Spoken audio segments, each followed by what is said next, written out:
Welcome, everybody, to another episode of Bleachers and Boards here on the Hoop Heads Podcast Network. I'm Matt Collier, here with my co-host, Coach Marlon Gill. Marlon, what's going on, man? How you been? Good, man. I'm good. I'm in a new space. Okay. But we're going to have some fun, man. Okay, yeah. We always have fun here on Bleachers and Boards. And, this episode I know is going to be nothing but the same. And obviously we have a great opportunity. And we're honored to have Coach Jerome Pooh Allen, Philadelphia legend, currently an assistant coach with the Boston Celtics, and a guy that we both known for a while. I go way back. Well, not way back with Pooh, but I've known him for quite some time. Worked for a coach that he played for, actually, Coach Gil Jackson at Penn, who I worked for at Howard. And, that's kind of how we got connected the first time. And obviously, Pooh went on to great things at Penn, and then, opportunity to coach in the NBA, which is awesome, but he also played in the NBA. So he's had a very storied and distinguished basketball career as a player and as a coach. So we're definitely fortunate to have him on the podcast with us tonight. So Pooh, how's it going, man? What's up, guys? Thanks for having me. I can't really complain. I'm happy to be here. Excited, and looking forward to the conversation. Absolutely. No, this is a great opportunity for us to have a guy that's, like I said, had great experiences as a player as well as a coach, and coaching on the highest level now with not just on the highest level, but with a very successful organization and team and program. So this is a coup for us. So I'm fired up. How you feeling about it, Coach? Hey, man, for me, this is great. Like you said, man, having the chance to have a relationship with Pooh, not just on this podcast, but building that relationship over time. Shout out to our 12 inches over guys. Absolutely. It's kind of like family now, man. So looking forward. Definitely. We kind of just gonna get right into it. I think, Matt, we spoke about taking a different twist today than what we normally do. We normally have coaches come on here and they get a chance to showcase, their X's and O game, but we decided to switch it up today, man. We got an NBA guy on here, so, we wanted to figure out how they do scouting reports, in contrast to how we do them at the college level. So, Pooh, if you don't mind, man, just talk about some of the differences that you've seen, obviously being at the collegiate level and now being at the pro level, before, we get into what a scouting report would look like for us. How was it for you, comparing and contrasting a little bit, if you don't mind talking about it? So obviously with the difference in the amount of games that's on the two schedules kind of dictates, kind of not so much what you can cover, but the amount of information that you give the players. I think the amount of information that's required to know of coaches at both levels is the same, but the presentation, may be a little different. When I was in college, I'm not saying the other coaches, my coworkers, I drove them crazy, but we had chopped the schedule up and everybody had their scouts, and I still did my own scout, and just not because I didn't trust them, but it was just I never wanted the guys to not have the information, and to a fault, I think sometimes I over kind of loaded them with just what to be ready for, as opposed to just looking at the percentages of what actions teams were going to run, and then try to build that and give them fresh legs and a clear mind to go out and compete. But that's just me. I'm real anal, and I watch things over and over and over again, probably out of fear of failing. But sometimes that could be counterproductive, but I'm still that way, even in the NBA. But the difference is because there's such quick turnarounds. You may play 4 games in a week. Right. The amount of information that you could offer these guys, has to be not so much at a minimum, but you really have to, trust the system and trust the guys to pretty much do some of the work on their own, meaning like uploading information on their iPads and, when they're home at the house, watching personnel clips of certain guys' tendencies and stuff like that, and then getting together. And, Brad's done a good job of just finding the themes that are most important, and then going out and trusting that, over a game that's 200 possessions long with the combination of offense and defense, the number of things that if we win a higher percentage of them, we'll put ourselves in position to win. So, I still, when it's my scout, I could sit and watch one clip, 6 times in a row and try to, put together like every scenario, even outside of the final result. Because, it's just me. I just always wanted to be in the know, but, at this level, I just, try to give Brad 4 or 5 bullet points as, themes that we need to cover. And then it's up for him, to make an informed decision, because, that's our jobs as assistants, just, provide him with the information. And then, he'll go out and, with, his feel and with his knowledge, go out and present the things to the team. Right.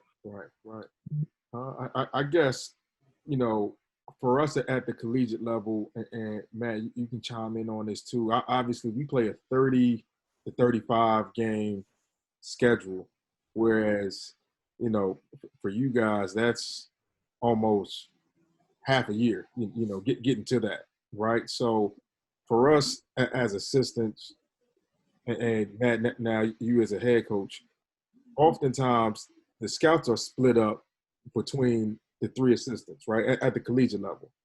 Each guy gets about 10 to 12 games for the year.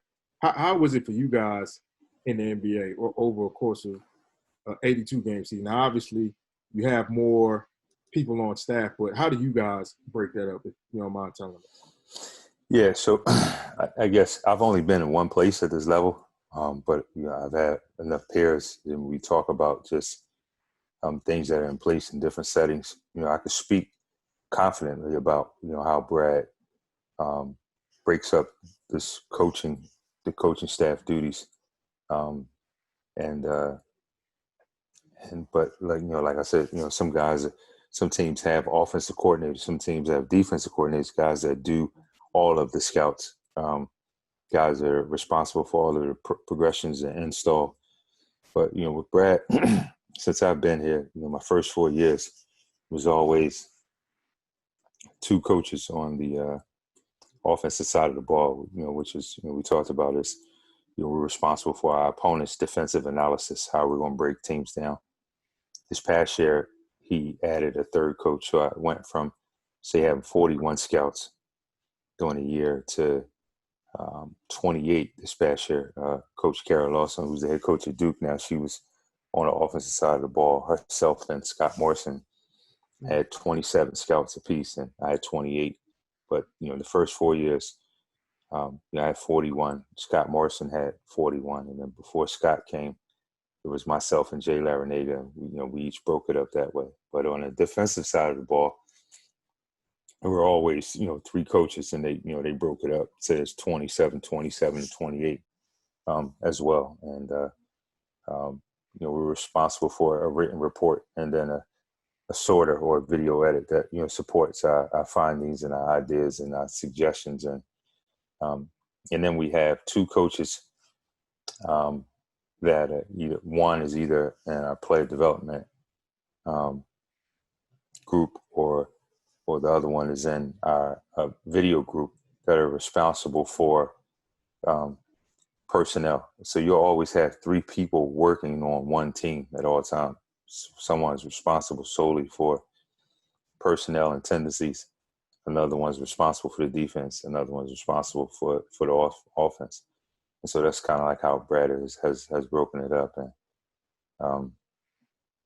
it's, sometimes when you got a back-to-back and Uh, and you got a scout due on a day where the team is playing, it's your team, and then the next night you have that game as well, and it's time to present. You're talking about the Sixers, but really you're about to play Miami, and your mind is all over the place. So I commend all the guys who do, and on other teams who do all of the scouts. But I'm quite sure they got a handle on it, and they probably have subcommittees where they break stuff down, kind of like informally. So, now, Matt, how do you guys do it at Queens, man? So what we did it similar to what what we do, similar to what Pooh said, that I like my for our staff to be working on every game. So we do have a offensive coordinator, we have a defensive coordinator, and we have a player personnel.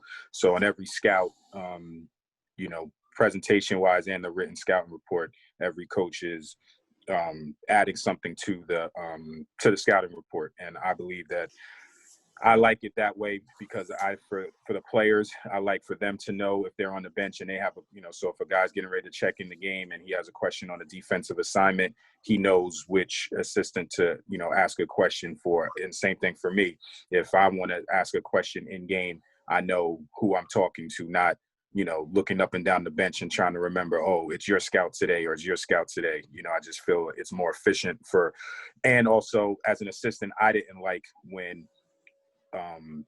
the game was going on and say it wasn't my scout and a player would ask me a question about, the specifics of, what was going on or whatever.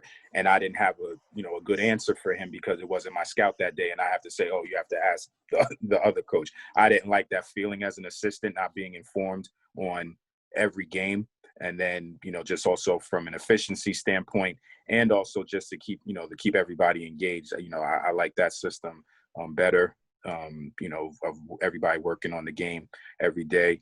Well, not every day, but for every game and preparing that way. So, that's how we do it.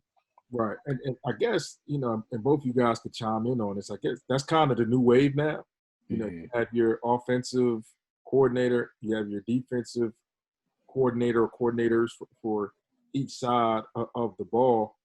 And I guess, for me, when I got into the business, it was everybody had their own individual scout when you had to take offensive, defense, and now I guess when would you guys say that you started to see that trend going of offensive coordinators and defensive coordinators working together? Pooh, I'll let you go first, and Matt, you can chime in on it too, man. So it's I kind of have like a different mindset about that. Like I never wanted to be known as a offensive coach or a defensive coach. Like I took pride in studying the game on both ends. And I think, a lot of times people get not so much pigeonholed or, opportunities may come up and someone will say, this guy is, I don't need an offensive coach. I'm looking for a defensive coach. And I just think, me personally, I'm talking about how we're going to execute against a team, but I'm watching defense.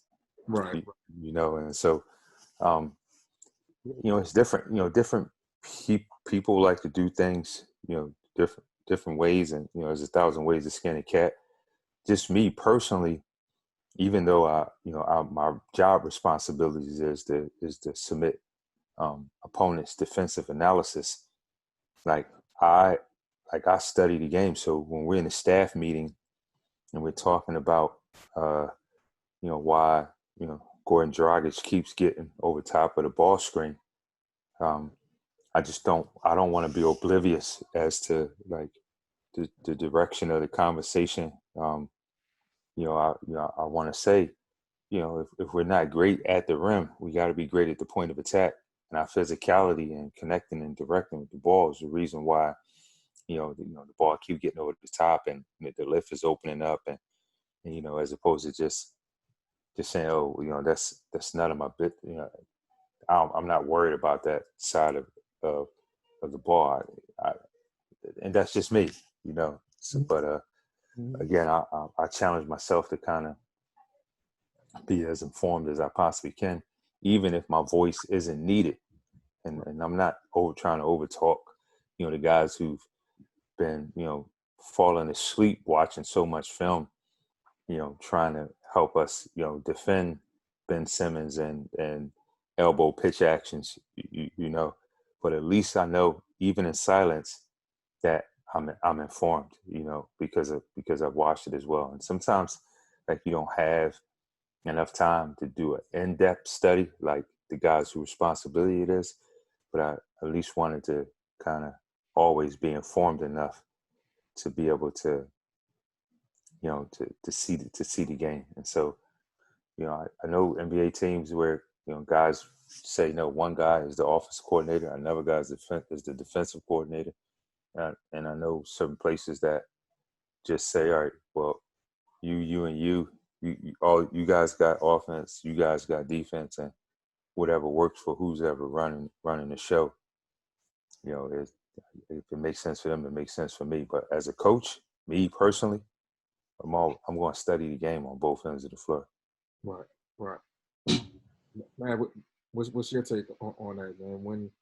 No, I absolutely agree. I think, there's different ways to skin it, to skin the cat. There's nothing, who am I to argue, right, with the NBA? The only question I have is, now you said guys break it up differently. Is it broken up? We'll just talk about your organization. Is it broken up by, say, the calendar days? So is it, okay, you're going to have every third game or every fourth game? Is it broken up by, okay, you have all the teams in the West, another coach has all the teams in the, not all the teams in the Western Conference and Eastern Conference, but, you guys have the Atlantic, you have the, whatever. Is it broken down that way by the by the divisions and the conferences? Is it dates? Is it, whatever? How do y'all break it up? Yeah, it's crazy. That's a good question. For some reason, like, Brad has always found a way to, even though it was just two of us, to not allow us to ever have 3 in a row or more than like 2 back-to-backs a month. So, I could have Charlotte, Toronto, Miami, OKC, Portland, Dallas, Utah. I'm just throwing names out there.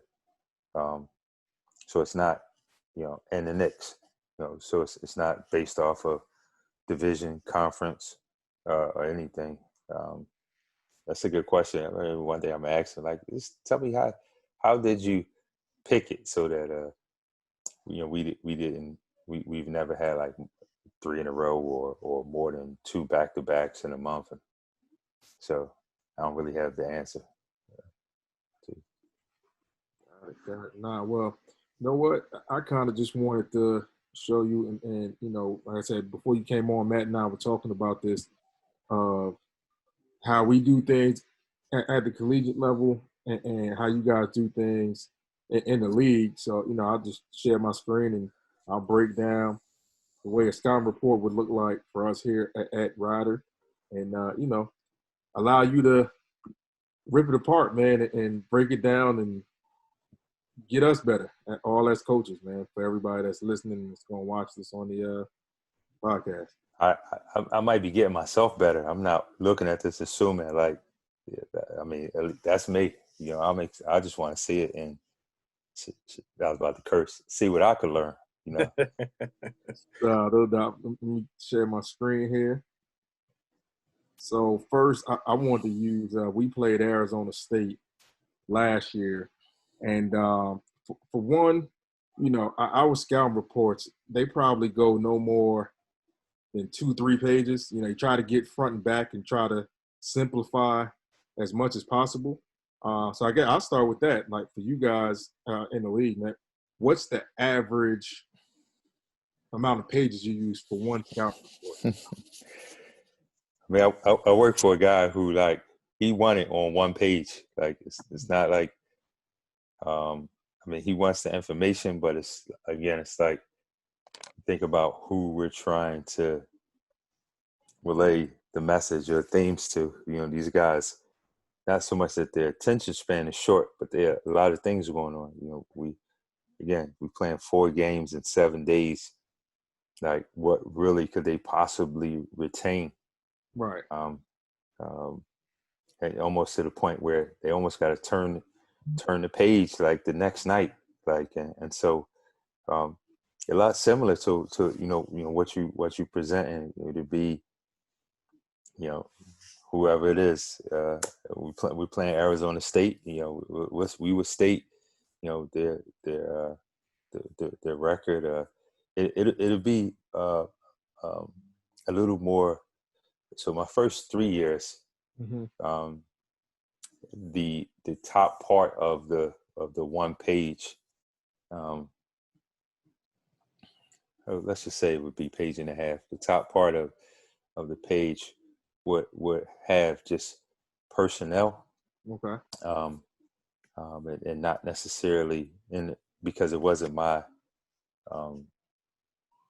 in my report, like, it had nothing to do with the tendencies of the personnel. So it would have just their personnel, and then it would be some analytical or statistical rankings, the things that he deemed important.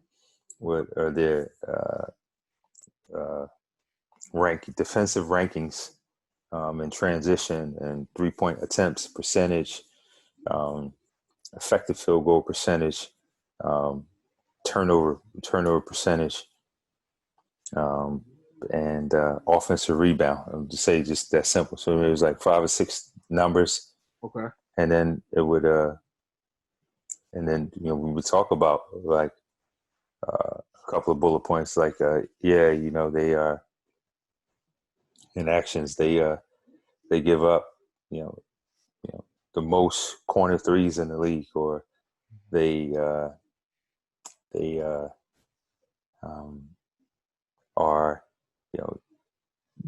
last in the league at defending, dribble handoffs, or whatever thing you could pull out from the data. And then it would just be a written synopsis of, kind of like my thoughts. Like, or I'm gonna take it back. Actions that I would suggest we run against them, right? And then it'll be maybe a paragraph or two, kind of like a written synopsis of my my thoughts. Who to put into actions. What are the themes? Playing through the seam to get to the second side.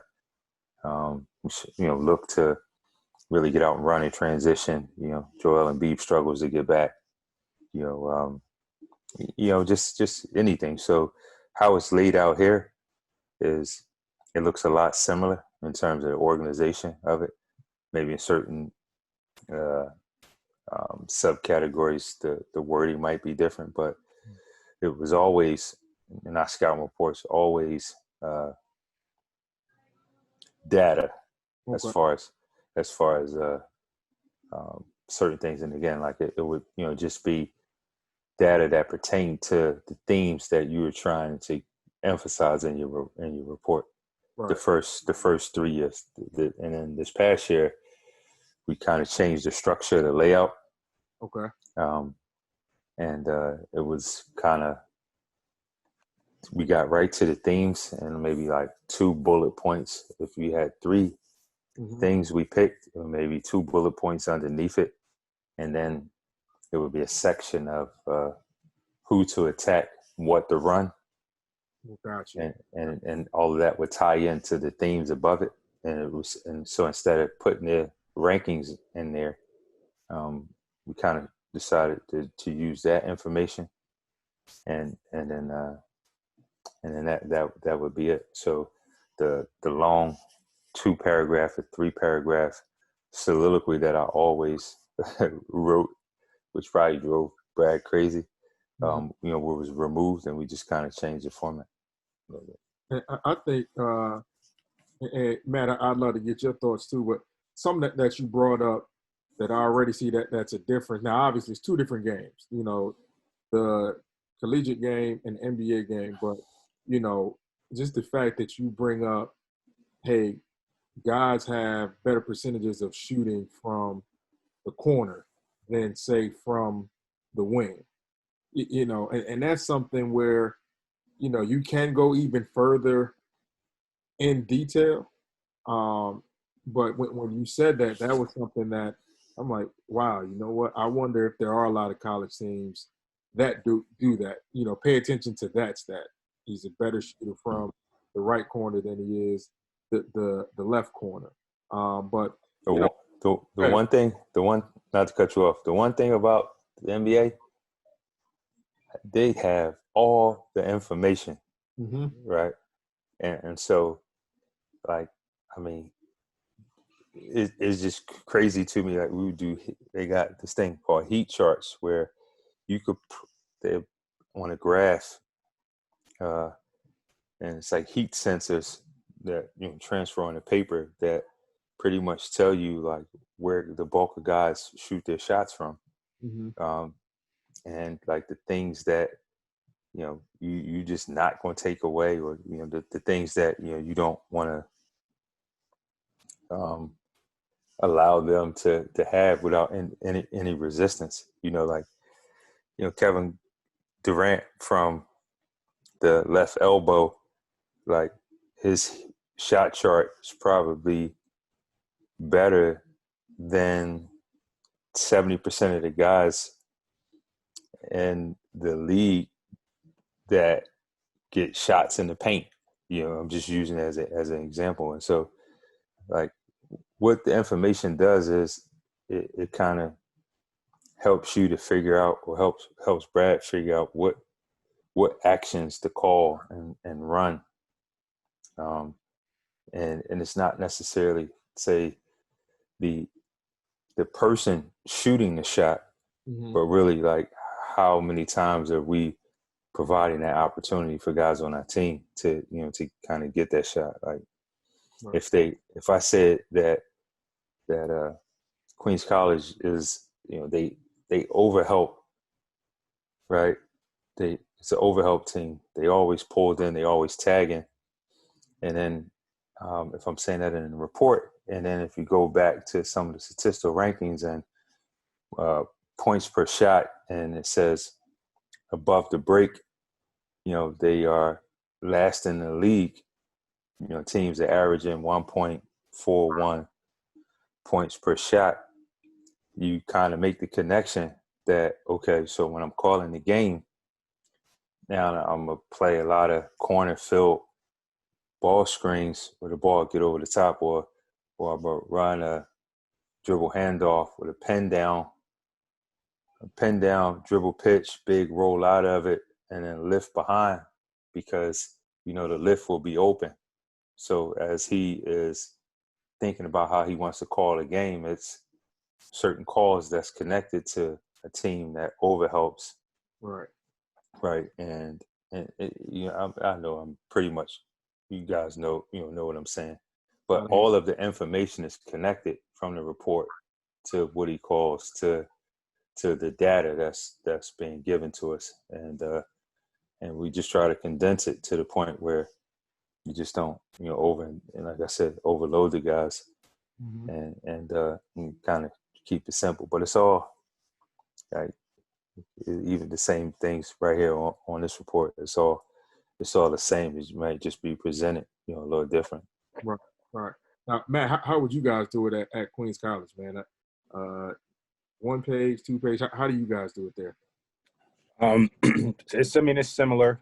We try to do at a glance, and again, the assistant that's in charge of whatever area, they're going to plug in their piece, so everybody is contributing to the whole scouting report. So the at a glance stuff, if it's based on personnel, the personnel coach is going to put his bullet points in. The offensive coach is going to put his bullet points in. Defensive coach is going to put his bullet points in, and then we roll from there. With the keys to the game, I let them collaborate on. Maybe I don't really dictate, okay, you have one bullet point, you have two, like that, as far as the keys to victory type of thing, because we do that as well. Kind of like sum it up. I let them kind of talk with each other, but we don't want it to be 15 keys to victory, right? We want to keep it, maybe to 5 or 6 at maximum. So I kind of let them dictate what those 2 things are that they feel are most important. Or for one game, it might be, 4 defensive things and 2 offensive, or vice versa. So I kind of give them the freedom to express that, and then I also let them do the board prior to the game as well, just so they and then speak on it during their time. Okay. And, I'll pose it to the both of you guys. What we try to do at Right, I'm sure everybody does the same. We have our matchups of who will be guarding who you start out with.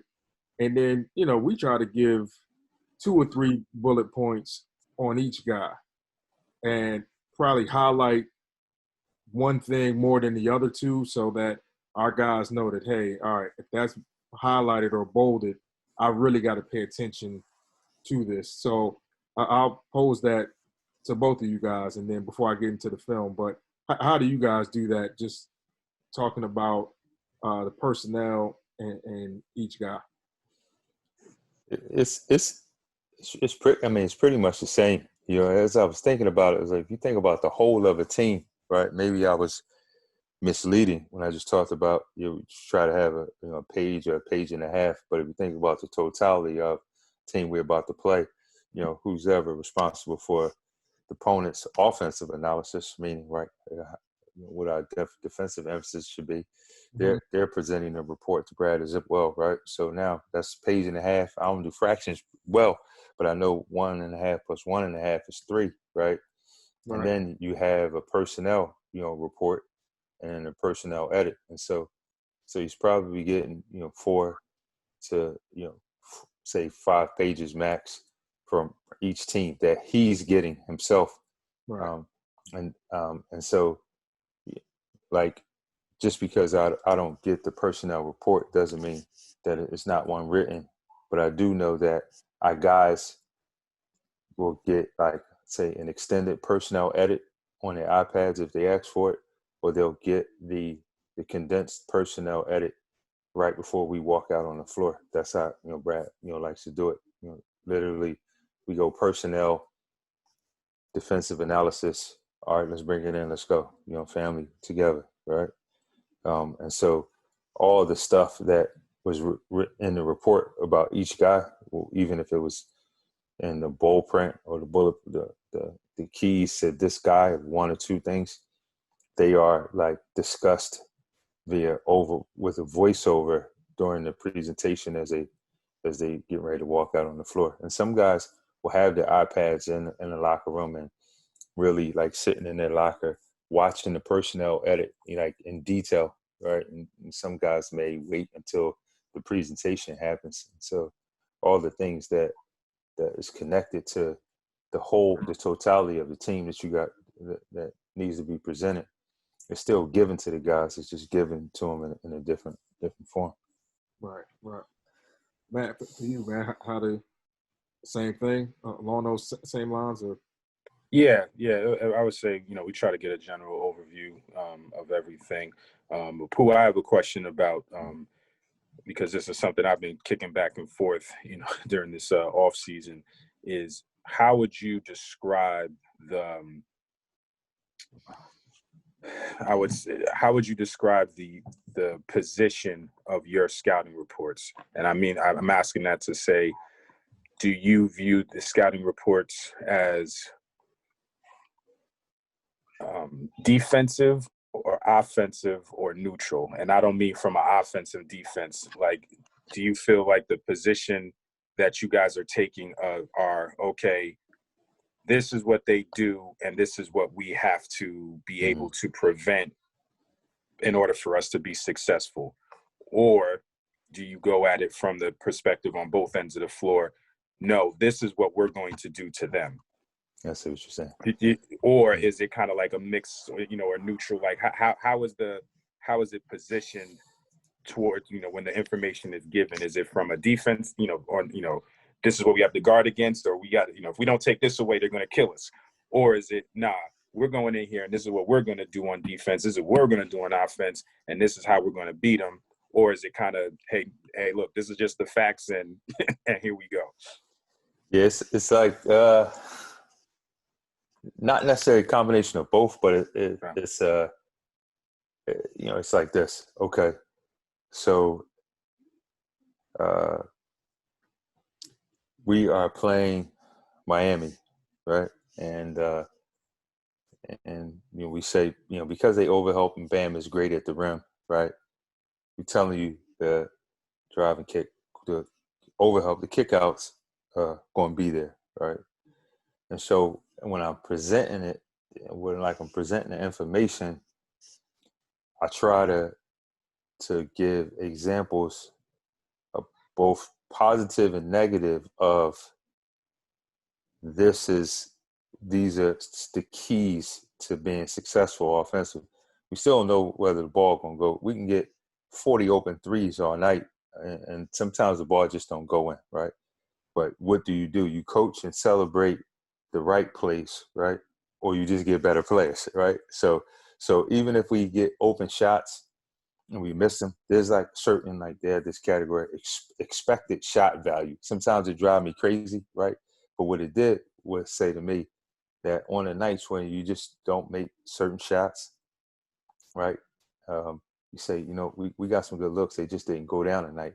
But over a larger sample size, majority of the time, those shots won't go down, and you celebrate that, right? Or you say, man, we need to get some guys there that could just make shots. You know what I'm saying? So for me, I always try to present the information such that if we execute, right, if we play with pace, right, if we have an overall understanding of their defensive objective, right, we could pick anybody apart, right? And so, is it positive? Is it about us? Is it about them?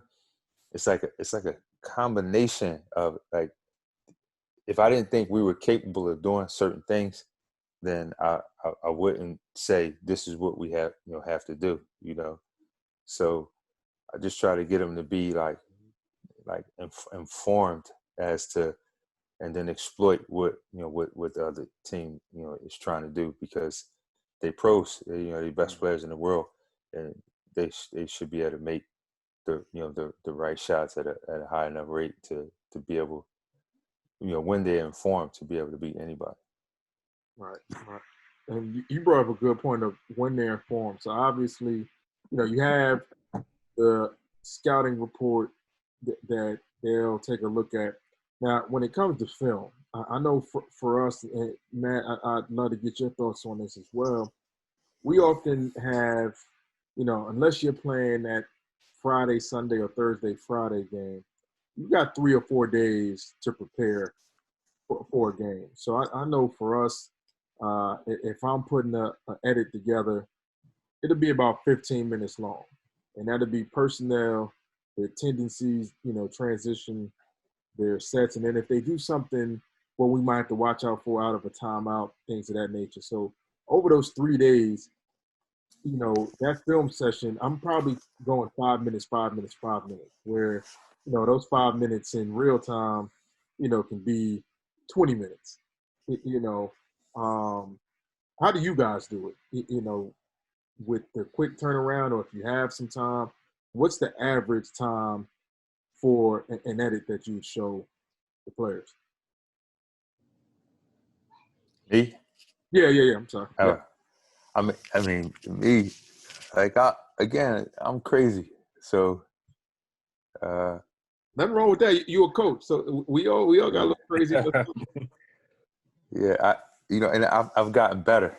I've gotten better. We've been working for a guy that he don't, like, he efficient with his time, and so and what I found, I would be like, no, but I forgot about this. We gotta make sure that they know this, and he found a way of hitting on, because again, our practice time is limited, and found a way of hitting on like 4 or 5 key things, and we just ride, and we just say, what, we're gonna use this season to get better at some of the other things. Like I was telling Tom, where we, I was saying, we came on zone. We never worked on zone, and we got up in one game, and middle of the third, the rest of the game to the end of the fourth, he just we stayed in zone. He was like, yeah, it's going to be great, footage to have. And, we get some practice at it.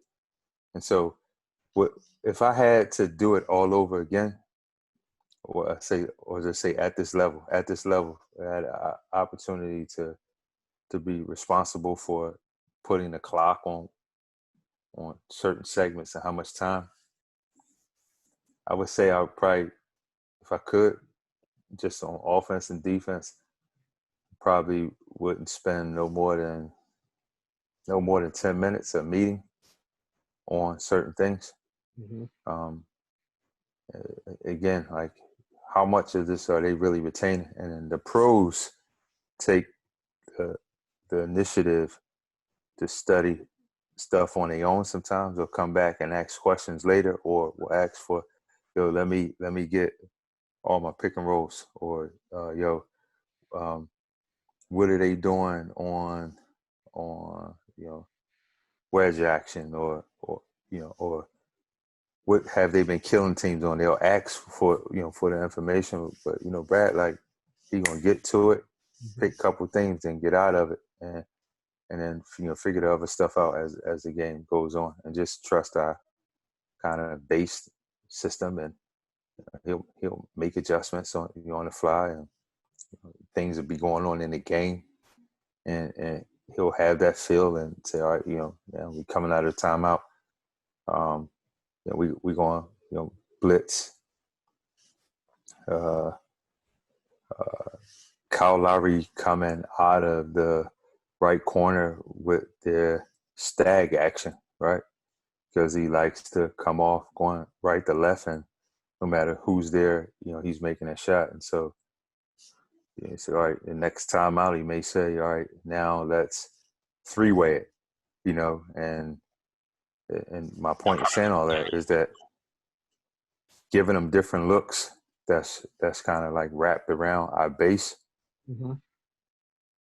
It's just like, all right, well, he didn't say in practice that we didn't practice. This is all we doing. He may say, all right, guys, all right, we're walking through it. He said, now let's three-way it, and then he'll say, be ready in the game to three-way this action.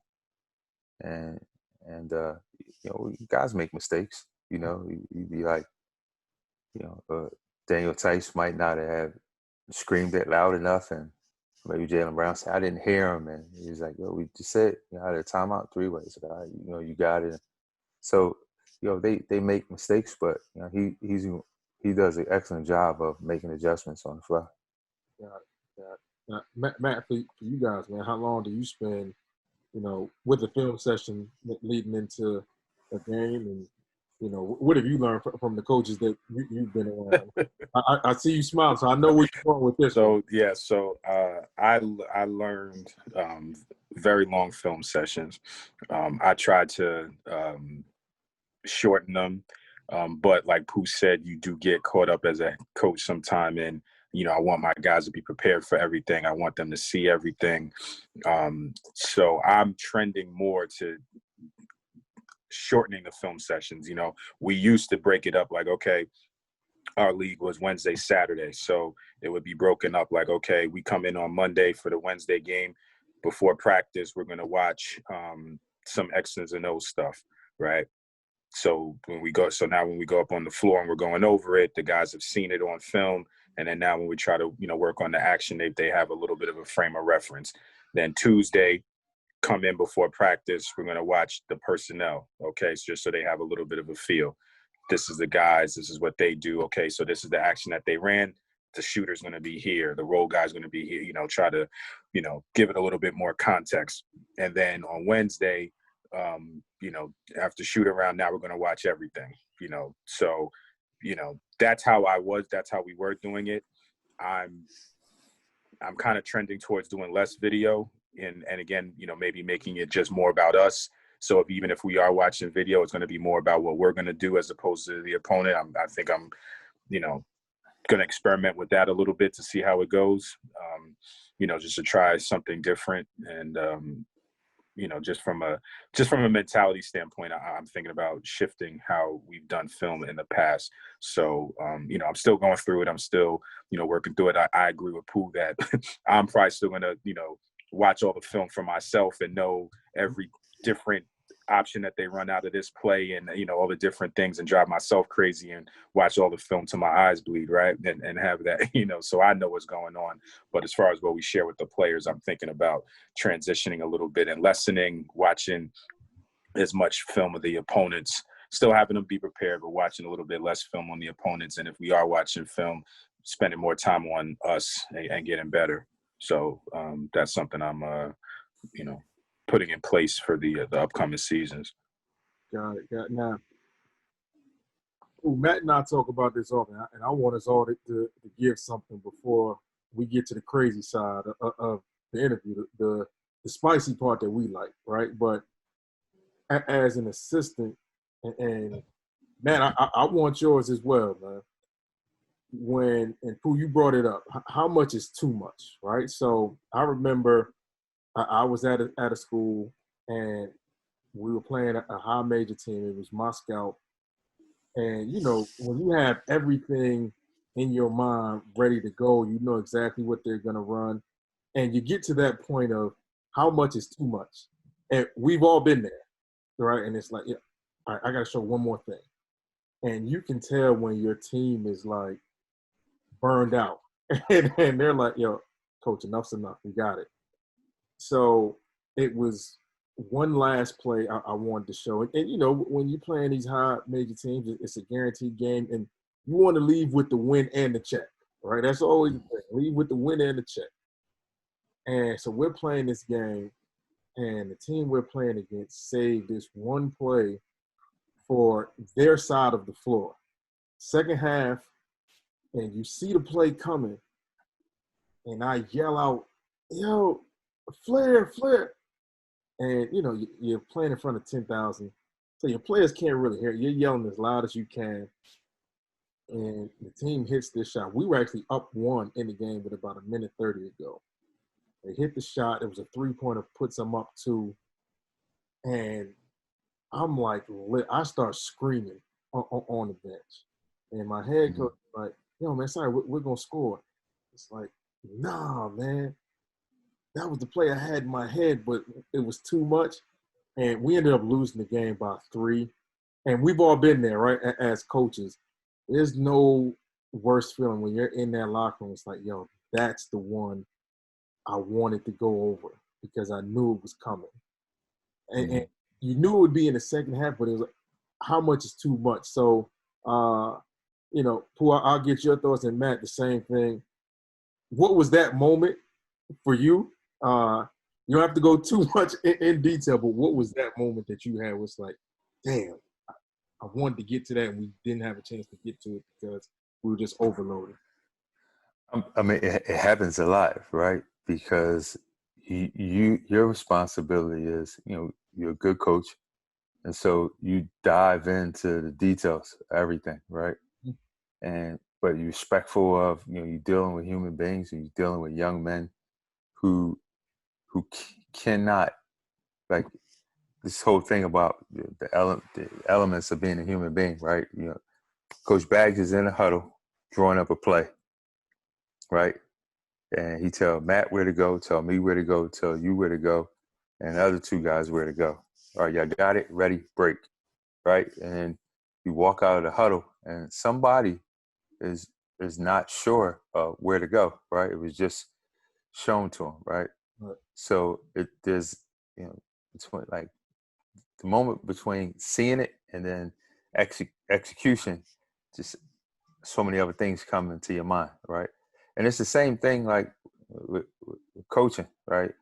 You got all the information, you did the work, right? Unless y'all had like a special situation segment preparing for the team, right? Even if you did, it doesn't necessarily mean that the guys are going to be locked in to the point where y'all were going to get a stop, right? And so what drives me crazy, right, is that when I know something and then either I don't say it, share it, right, or make a point of making them aware of it coming right on the floor. Right. But it happens. That's not why that flare screen wasn't the reason why y'all lost by 3. And this is the example. I mean, I just got on social media, right? So we playing the Miami series, and I had people in my DMs telling me what to do against a 2-3 zone, right? now Brad we played Toronto. They threw everything at us. Triangle 1-2, boxing 1, 2-1-2 matchup, 2-3 matchup. They blitzed us. They switched everything. And Brad just, got out of our guys what we need to get out of it, be able to execute. And so why I say that is for this reason. All of a sudden now, like, it was as if we forgot everything, we knew about the game. Mm-hmm. And so people was harping on, you guys don't know how to attack a zone and you NBA, you pros. And I just was like, all right, we lost the game by 3, right?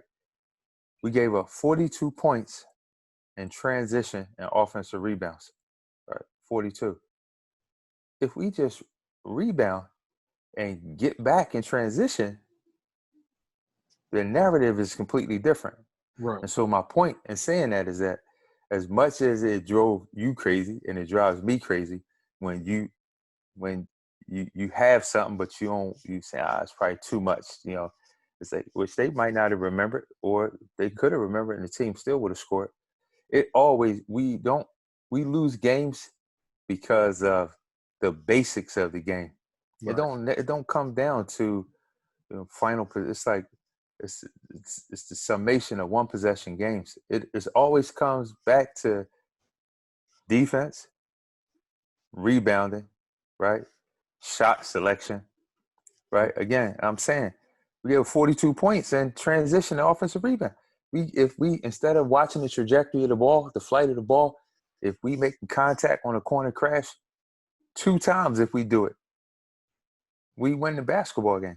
And we're not talking about the issues executing against the zone. We're not talking about the flare screen on the backside when they hit the 3 and put them up 2. You know what I'm saying? So to kind of take a little bit of pressure off yourself, you got to keep I'm going to keep studying teams, finding out what they, what they like to do, the small details, the special situations, and that's for us.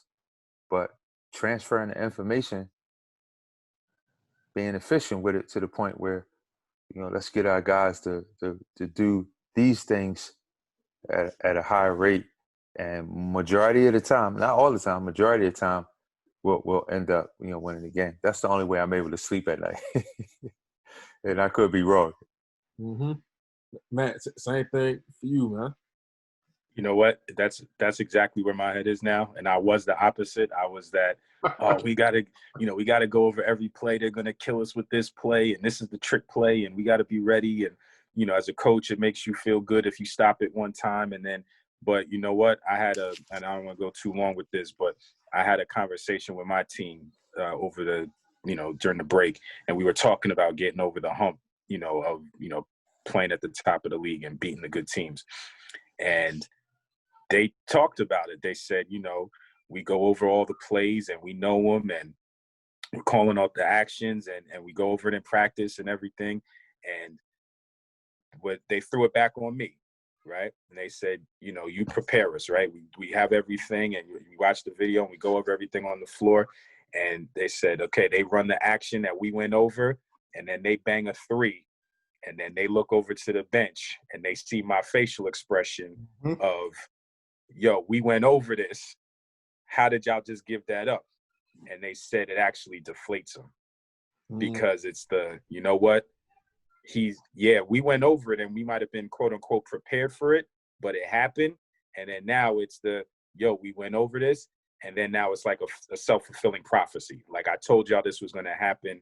Y'all didn't pay it, whatever. It happened. And then now, boom, here we are in the moment.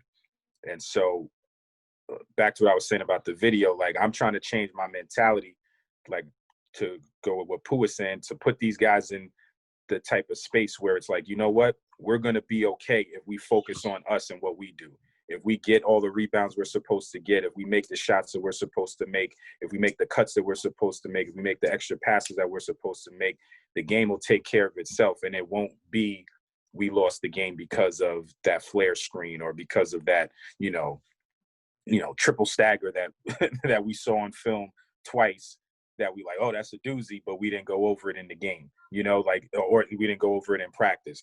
That if you trust in your guys and you trust in on what you've emphasized and the things that's going to make you a good team, that you have to have confidence in, you know what, if we play our game and do what we're supposed to do, we're going to be okay, and just and live and die with that. And I it's as a coach, is that learned a different way, that letting go of the preparation or the whatever is not easy, but I'm going to do it. I made the decision that that's what I'm going to do. I'm just going to focus on us, focus on what we do, show them a couple of things, and just, go in with the confidence and give them the confidence that, guys, don't worry about the trick play that they ran twice all year that we didn't go over. Just play our game of basketball. If they make a shot, we're going to come down. We're going to make one too, because this is what we do. They make a play. Okay, we're going to come down. We're going to get a stop. And just go at it from that mentality, instead of worrying about, the like you said, the play that they run 5% of the time, but it's tricky, and, getting all caught up in that and we got to go over it. It's not easy. It's not easy. And like I said, right, I haven't done it yet. So this is all, speculation that I'm talking right now, but that's kind of the mentality. I think I'm going to try that mentality and just and see where that gets us. It's just real quick. So what kind of helped me this didn't help me, but I was telling the story, I think last week, about one day in the bubble. Brad was in the huddle drawing up ATO, and then it was probably maybe like a minute left. And so after he wiped the board, he said, guys, be mindful of this play. They like to run this ATO at, this time of the game. He draws up one of the other team's plays. He's going to catch at the elbow, he's going to stagger away, he's going to curl it, guy going to come back, going to dribble pitch it, and they going to lift behind. Team came out, ran that exact play that he just drew up, and they still scored, right? He did it later on in the game, same thing, another play, right? In the second half, drew up their play. They came out, ran that play, and scored again. My point is saying is that either our guys are just worried about scoring on the ATO that he drew up and wasn't locked in, to the defensive side of the ball, but it was just the man was prepared. Mm-hmm. He knew them inside and out. As coaches, our job is to be prepared. A lot of times it doesn't translate to successful winning possessions, but over the course of a game, if your base is what it is, and you got the information, the guys are informed about how to attack them, how to defend them. There are enough possessions that if you win a higher percentage of them, 9 times out of 10 you'll win the game. And that's something I had to learn, Matt, because I would be snapping. I told you the flare screen was coming. You don't listen. What's wrong with you? But I bet you if little baby was saying, something, or if Meek was saying something, I bet you'd be locked in right on it. Mm-hmm. Yeah, tripping. Yeah. And they said that. They said for me, I don't really have to say anything. They just, they get beat on that play. They just look over the bench, and I'm just staring. I'm just staring at them. So even whether you flip on them or don't say anything, it's they know. You know what I mean? And it's like you have that look on your face, like, man, we went over this, and y'all still got beat on it. But they said what it actually does is, you think you're preparing them, and that it's going to increase their confidence. But they actually said, in a way, at times, not every time, that information that if the self-fulfilling prophecy comes through, it actually decreases their confidence. And that was like when they first said it, it was kind of profound. And I was like, okay, that's really deep that they're saying this. At first, I kind of took it as a cop-out. I'm not going to lie, right? I was just like, all right, y'all just making excuses for getting beat on something that we spent a lot of time on. But I said, you know what? Okay, if that's how y'all feel, okay, and that you're telling me that's the reality of what happens in these games, then you know what? Okay, I'm gonna listen to that. I'm gonna respect that y'all are saying that, and I'm gonna try to reverse that mentality and get y'all out of that mentality where y'all feel deflated because of the self-fulfilling prophecy. Where we're just gonna focus on us then. Like I said, we'll still know what kind of what they're doing. I'm gonna know what's going on, but you know what? I'm gonna just give y'all the confidence to just go out and make plays and do what we do, and not be so consumed on this play that we went over 20 times in practice. Because we're going to go over our stuff 20 times. We're going to use that time to go over our stuff 20 times. So y'all know, okay, when we get the ball or we're on defense, we know we're going to get this stop because this is what we do, and just try to switch that mentality. So, I'm going to try it. I'm going to try it. It's not, may not be easy, but, I'm going to listen to the guys and say, you know what, let's try it this way. Sometimes my fault, Marlon. Last thing I say is sometimes, right, it'll be you have I'm not going to name the name of I'm not going to say the name of the players, but here's our system, right, at Queens. We're a writer. Anytime there's a step up pick and roll happens and the guard mouses it, we got inch out on the backside, right, and the action happens. Guys don't inch out. We give up corner 3. Right? So you have a reference point as to what you're teaching, and then what happens when you don't inch out, right? So it's a part of your system. So later on in the season, same scenario happens. Mouse pick and roll, don't inch out. They late, bang, corner 3, right? And so now you get to the playoffs, the same thing is happening to one particular person, and it costs you a game, right? Now, think about the next season. I'm almost positive that your voice or my voice in the moment when the failure happened, by screaming and snapping and constantly repeating it in practice, doesn't have the same power as that scenario happened in the playoffs and we get sent home because of it. Mm-hmm. Now you still coaching, right? Now next season, guys have more time in your system and they own and they more aware and they got a better feel about certain things. So sometimes even as we relaying information to our players, it takes time for them to own it. And that's the combination of constantly drilling it in practice, having a certain amount of opportunities at failing at completing the test, and then just the light comes on to where that one day they just own it, like I got it, so it doesn't happen anymore. And hopefully you can have players in your system for 4 years. Hopefully this guy signed a contract to it that next year he's a much better defender in those scenarios. But our standards and our system from that standpoint is never going to change. It's just his timeline is different. Now I wish he would have got it a little bit sooner, but it didn't happen. But that defeat just stuck with him more than anything that any of us could ever said on the staff. Mm-hmm. Hey, My fault, Marlon. No. This is good stuff, man. That's what I wanted to know. Just with the scouting, the way you guys do it compared to, how we do it at the collegiate level. Matt, if you had any more questions on that, I'll let you go ahead. But I know you had some other questions that we wanted to touch into.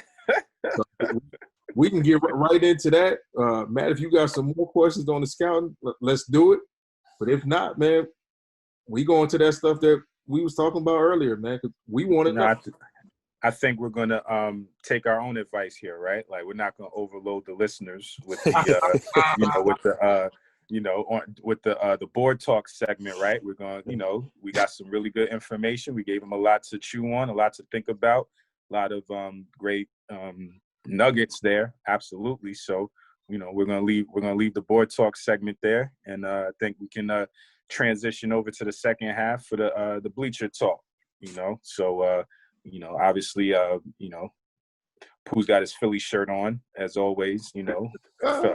Philly representative, and we actually had a fellow Quaker on one of a recent episode, Coach Mike Jordan, now at Drexel University, and we were talking about the Philly hip hop scene, and you're a little bit older than Mike and a little bit older than us, so I know you saw it from the very beginning. So how do obviously me and Marlon are from New York and we're biased, but I spent a lot of time in Philly, and so how do you rank the Philly hip hop artists and contributions to to the game, to the culture, to the genre, compared to, say, other cities? You don't have to compare it to New York, but compared to the other regions, say Chicago or down south, or Texas out west, how would you compare the contribution of Philly to hip hop? Well, first, I'm gonna start it with August 11th of 1973 was when it was born, right? Yep. And so I'm always going to give New York is just due from that standpoint. Growing up, my favorite rapper was Big Daddy Kane. Mm-hmm. Oh, wait, before you go any further, Brooklyn guy, Matt. Yeah, he was. Yeah, from Brooklyn. Brooklyn guy, but a member of the Juice Crew from Queens. Oh, but keep going. Yeah, okay. Here you go. Keep going. Cool, we Keep go going. all the time, man. But I like where you're going. where you're going, man. I mean, one of the best to ever do it. You got no qualms out of me. Yeah. Well, y'all can share in this. The Symphony is one of the best songs ever made. All right. Absolutely. Okay? So both of y'all get some credit. Who had the better verse, him or G-Rap? Setting it off.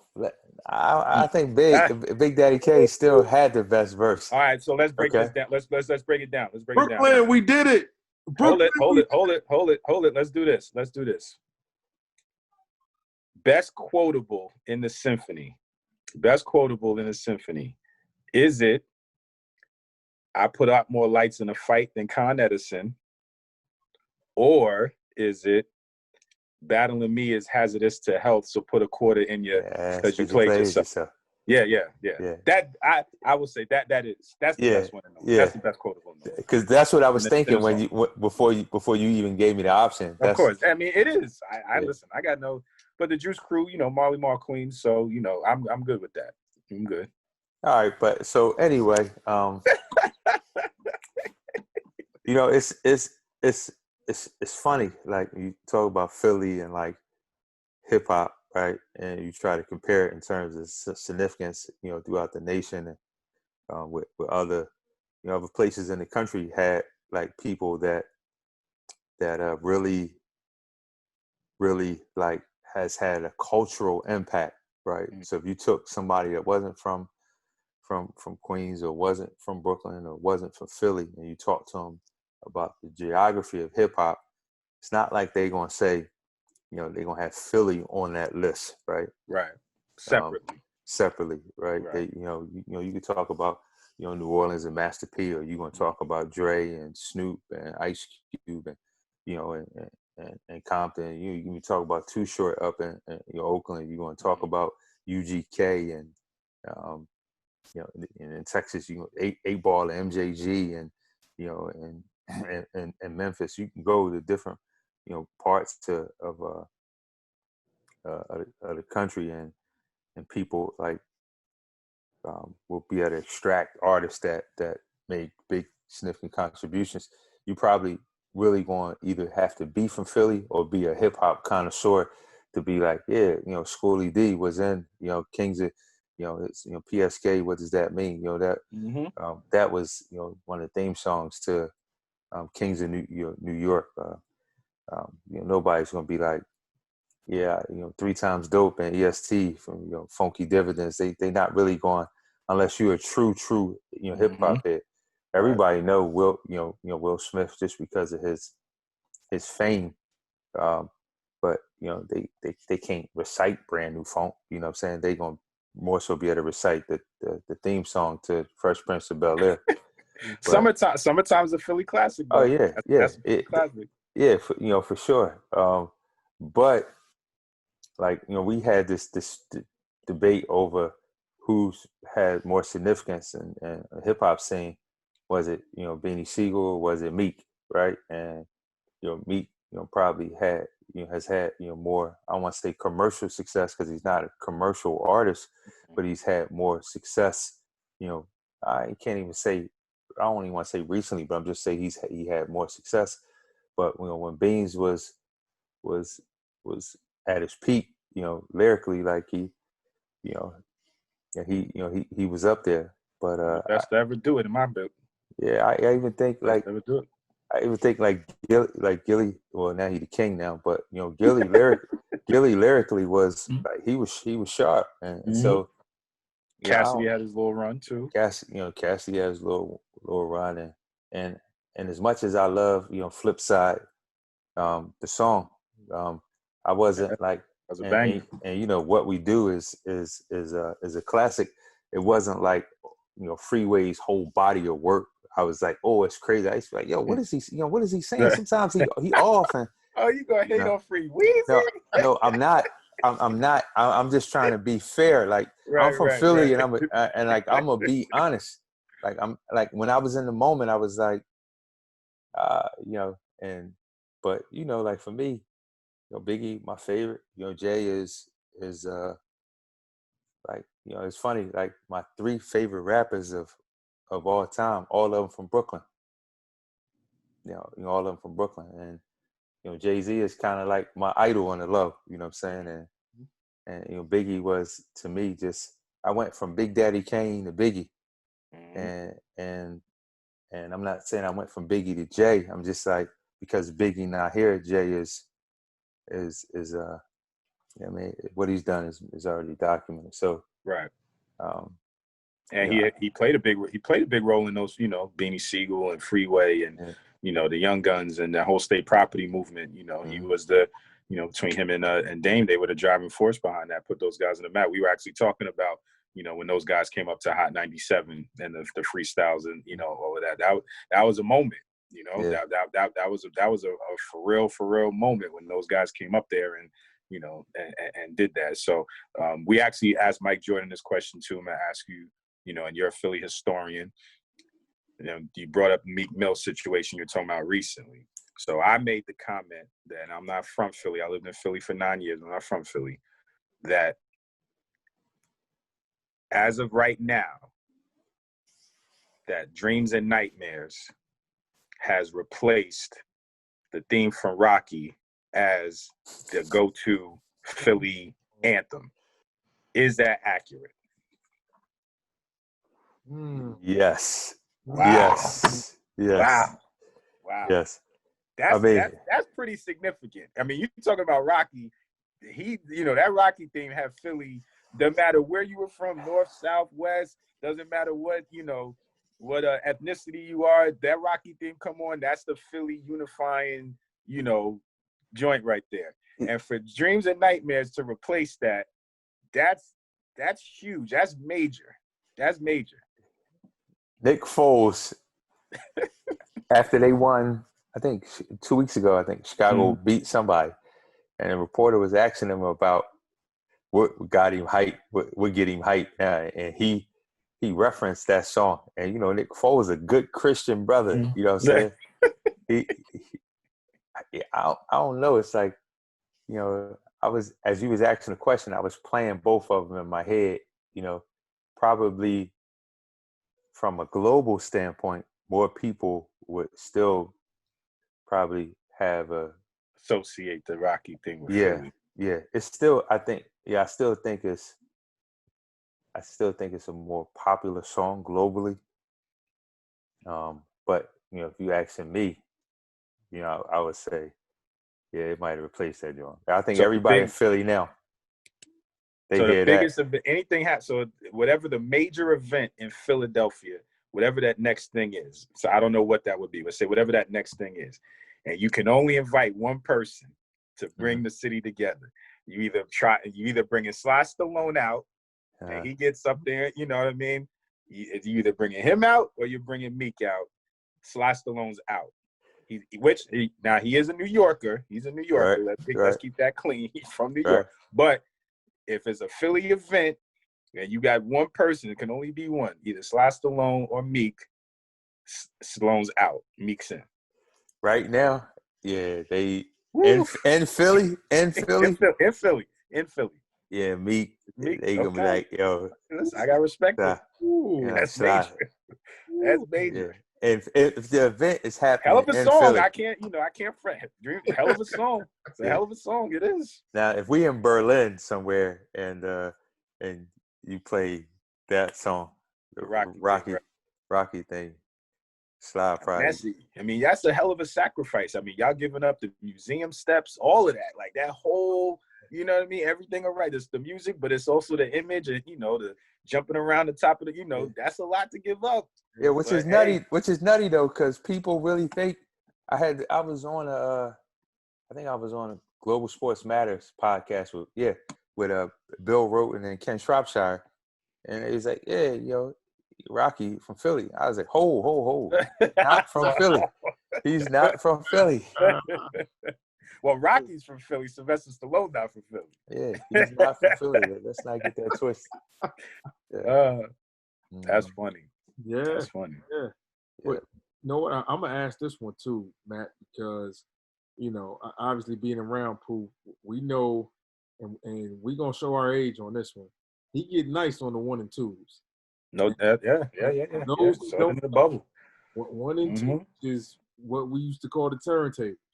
Mm-hmm. So, Pooh, we know you had your turntables down there in the bubble with you.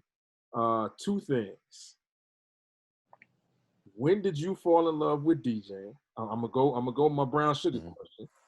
When did you fall in love with DJing? And who are your top 3 DJs? And Matt, I hope I didn't ask one of your questions, but that's that's a great question. That's been on. Now we qualifying DJ. Just to be clear, are we qualifying DJs with producers? Like, are they mixed in, or is it just purely, party DJs, like a Funk Master Flex? You know what I mean? Like, not saying Flex is on his list, but I'm saying dudes that really don't produce like that. Does Premier count as a DJ, or is he a producer? Where are we drawing the lines here? We're gonna take it old school, man. We want somebody that can rock the crowd, man. You don't need. Okay. So 2000 was when I got my first set. Mm-hmm.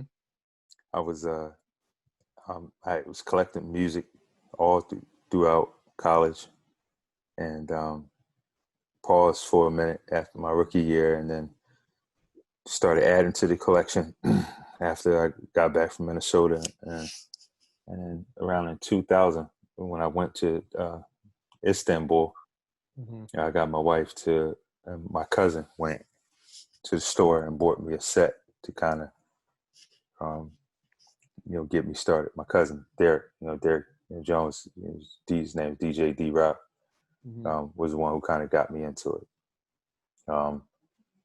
And my top 3 DJs of all time is DJ Jazzy Jeff is number 1. It's a good one.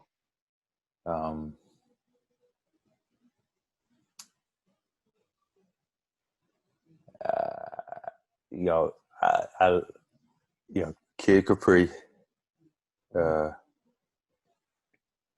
is probably number 2. My cousin would probably get mad because he's not on the list, since he showed me how to DJ. But you know what? Lately, like I've been, I won't say Brucey B, but I'm probably going to say, I'm not going to say Ted Smooth, but probably DJ Melstar. Okay. Yeah. he yeah, yeah. I actually watch him a lot on like on Instagram, like on his, whether it be on his stories or whatever he posts. Like he clean, like, and whether it's blending, scratching, like he just. I like to be honest with you. I like a lot of New York DJs because they like in New York. I used to like partying in New York because in New York they party, like people moving, like they not coming. They didn't used to like go in the clubs or be Playing on the the wall. wall and post up. Playing Like the wall. they, they was partying, and I used to kind of on the low. I used to go up to New York a lot with Reggie Freeman, Okay. and Tyrone Grant and Dwayne Woodward, who was the assistant coach at Seton Hall. Yep. Like they good friends of mine, and 5:30, Jamel Thomas. Like he used to party, like and I ain't gonna say I used to dance like I was from New York, but but I used to really like going to party in New York. Doing your Philly two-step. Yeah. Mm-hmm. Yeah. And I'm Effective. I'm gonna be clear, and that's why we like to do this Bleachers and Boards thing, man, because we kind of basketball and hip hop have a connection, right?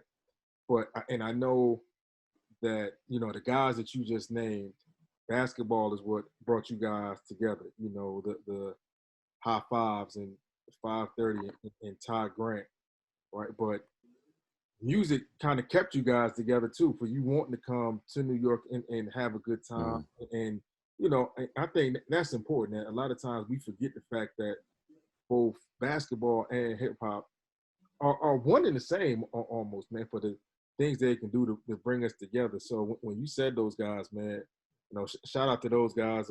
40, hopefully we can have him on the show. We've tried.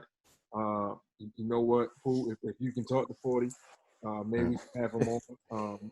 We've tried to reach out to, the Seton Hall men's basketball secretary to no avail. So, hopefully you I'm gonna call him.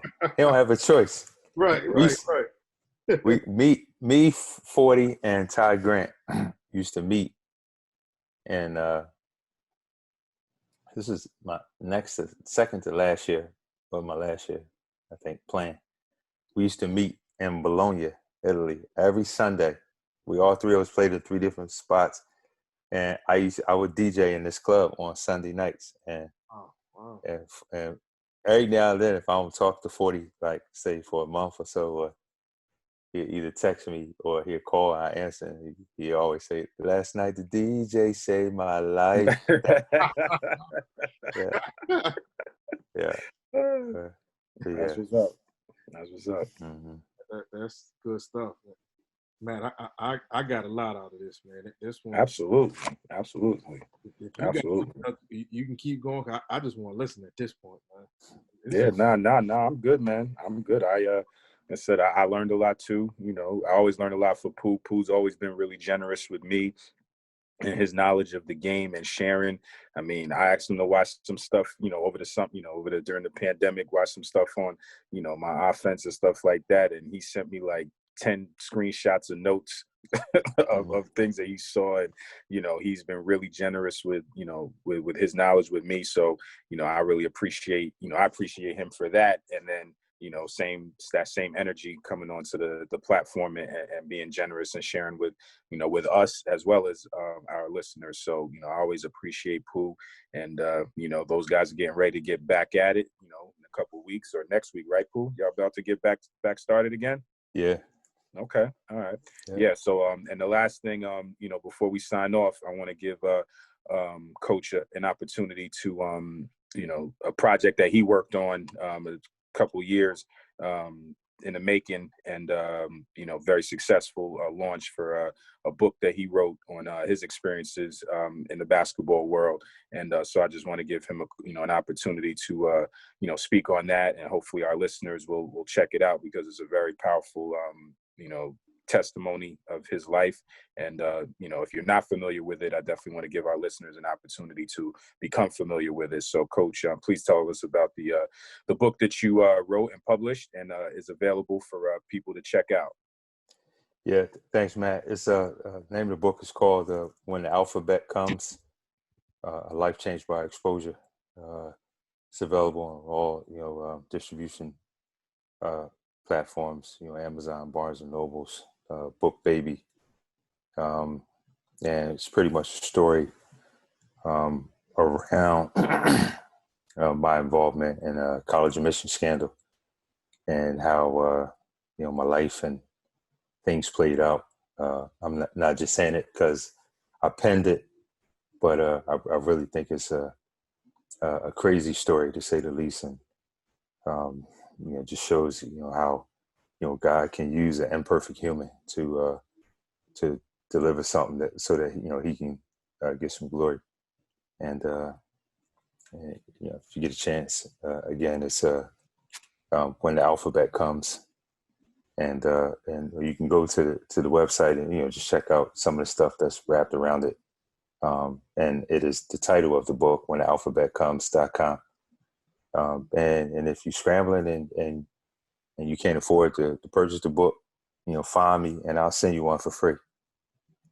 So I appreciate Marlon and Matt for having me on. I really enjoyed it, and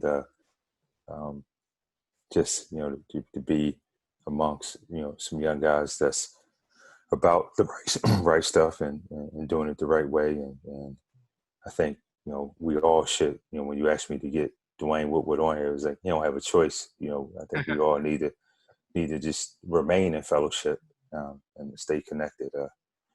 So thank you. Hey, and you know what? You.